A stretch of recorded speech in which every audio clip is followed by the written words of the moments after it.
It's actually based on a true story. Medic! Oh, Jesus. What is that?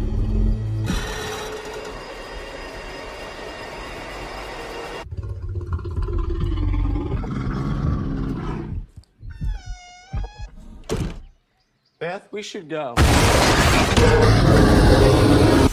Millions of dollars worth of cocaine fell from the sky this morning in Knoxville, Tennessee. There's more of this out there. They dumped it somewhere.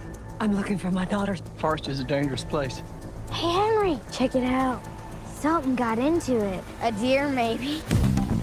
A lot of cocaine was lost. I need you to go and get it. That must have been Ray Liotta's last role, right? Nah, gotta be, right? He's dead as a motherfucker. Let's see what kind of effect that has on The bear. It fucking did cocaine. A bear did cocaine. There was a bear. A bear? It was far. Hey, that's inappropriate.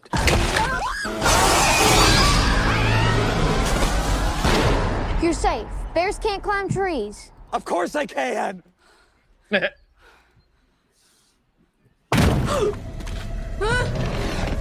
Higher, baby. Oh, shit. Get higher, baby. It kind of seems like the thing that stays with a man forever. I hope they lean into the comedy of it, right? And don't make it too much like when he was doing the dumb shit and he was doing that. You know, like the bear was like crawling on his back. Like that's where they should lean into with this shit. If they try to make this shit like a fucking, like a thriller more, I don't know if it works the same, right? What do you think? You don't want to see him Bigfooting it. You don't want to see him fucking, you know. Well, a bear does coke. I mean, it's a lot of body weight. I think he can handle a lot. He can handle. Well, this is the real story right here. So it's actually we're based gonna on talk. a real Yeah. story. So if dropped out of a plane over Tennessee is what they're laying out there. Yeah. I mean, are they taking liberties, Cliff? Of course they take. Yeah. I don't think the bear was doing a fucking 1980s dance backwards. Whoa. You know, Whoa. on the floor. I mean, you weren't there. How dare you? It's true. It's true. You weren't there. It's That true. bear You could have don't had know a lot of cocaine. rhythm in it, dude. Doodle Could have had bear. a lot of rhythm. You know, could be Alright, one of let's those interracial bears. Yeah, he might be an interracial bear. He could be an Might interracial have more bear. rhythm. Yeah, Could have more rhythm. you're right. You know what I mean? And who's this on your screensaver? Who's this? Okay. This okay. is somebody's weird channel called Oki's Weird Stories. Oki's weird story. I think I'm subscribed to this channel. Yeah.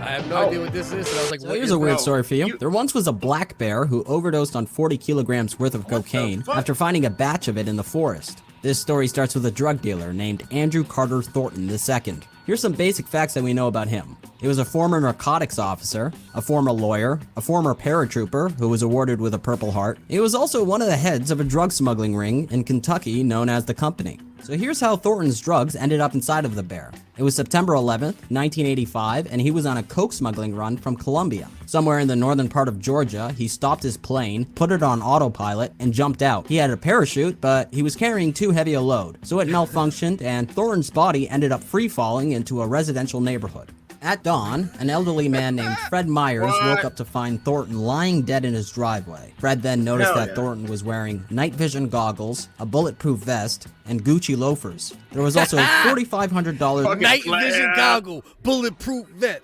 Gucci loafers, night vision goggle. That's a fucking chanting hook right there. You know what I mean? That sounds like a riff-raff line. Oh my god. That's crazy. in cash, a couple of knives, some rope, food rations, and 2 handguns. Strapped around his body was a duffel bag filled with about $15 million worth of cocaine. 3 months later, park rangers found 40 empty bundles of cocaine, but also a black bear that overdosed after consuming it all. They found Thornton's plane in the same forest, so investigators reasoned that since he'd already been carrying too much weight when he jumped, he must have dumped the drugs in order to return to them once the coast was clear. The bear was then sent to the morgue where the medical examiner performed an autopsy on it. He found that its stomach was literally packed to the brim with cocaine and listed the causes of death as cerebral hemorrhaging, respiratory failure, hyperthermia, renal failure, heart failure, and a stroke. But the bear's body was still in good shape, so instead of cremating it, the medical examiner gifted it to his taxidermist friend. After stuffing the bear, the taxidermist gave it to a local recreation area, which put it on display. It stayed there until the early 90s when the park employees were anticipating an incoming wildfire. In response, they evacuated the park and put their possessions, including the bear, into a storage unit. Within a month, the storage unit was robbed and the bear was sold to a pawn shop. The bear stayed in the pawn shop until it was purchased by country music legend Waylon Jennings. Yes. But I can't say I've never intentionally hurt anyone. The pawn shop's owner told him about the bear's overdose, as well as its connection to Andrew Thornton. But it was already a story that Jennings was familiar with. He had first heard it from a man named Ron Thompson, who was once an acquaintance of Andrew Thornton's. You see, Thompson was known as a socialite who showed wealthy people a fun time in Las Vegas. But he was also a guy who ran in dangerous circles that Andrew Thornton was known to occupy. Anyway, Jennings ended up giving Ron Thompson the bear, who kept it on display in his mansion until he died in 2009. After his death, Ron's possessions were put up for auction, where an elderly man named Wutang purchased the bear for $200. After his wife told him she didn't want it in the house because she hated it, Wutang put it on display in his traditional Chinese medicine shop.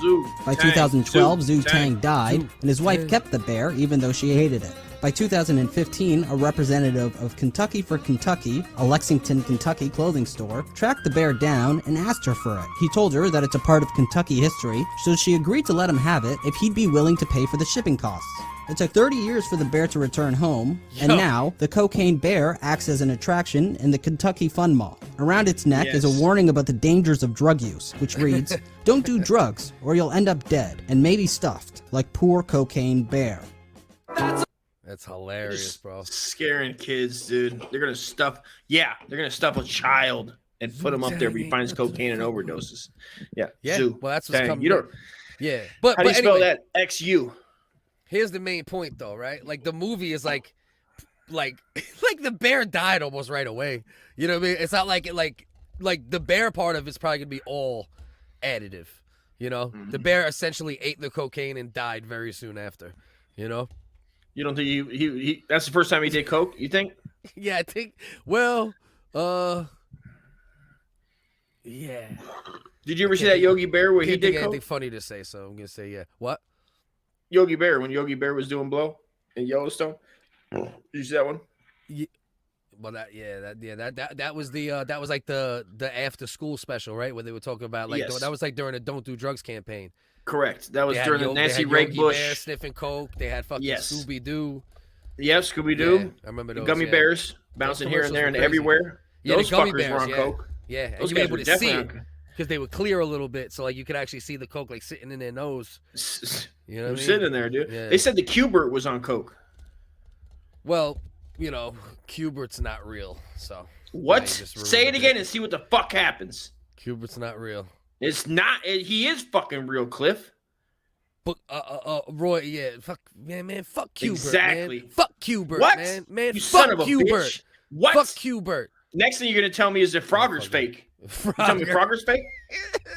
You better watch your back, SA. Oh man, what the hell? I'll get this goddamn bear. I'm gonna buy this bear from the goddamn Tennessee Fun Mall. Have it shipped to your house with a bomb in it. Is that what you want? We could have had this bear for $200 at one point, though. Dude, I would have bought this motherfucker for $200. Go fund me, bro. Come on, dog. Let's buy this shit. Why would a bear eat enough coke to kill them? Yeah, I don't know. Why would a bear eat that shit? Kill? Roy, I don't know. I read a little article about it as well. It might taste good. Isn't that 1970s? It was the 70s? That's that raw shit. I didn't get the year, but yeah, it was probably. Yeah, that's the shit with no junk in it. That was that shit. That was the Reagan era. When Reagan was bringing in fucking bombers, Billy Clinton, dude. Filled with fucking come on, Billy George Bush and Ronald Reagan, dude. This was their homie. This was their homie, dude. He was a fucking staunch Republican, dude. Yeah, staunch. This bear voted the cocaine bear.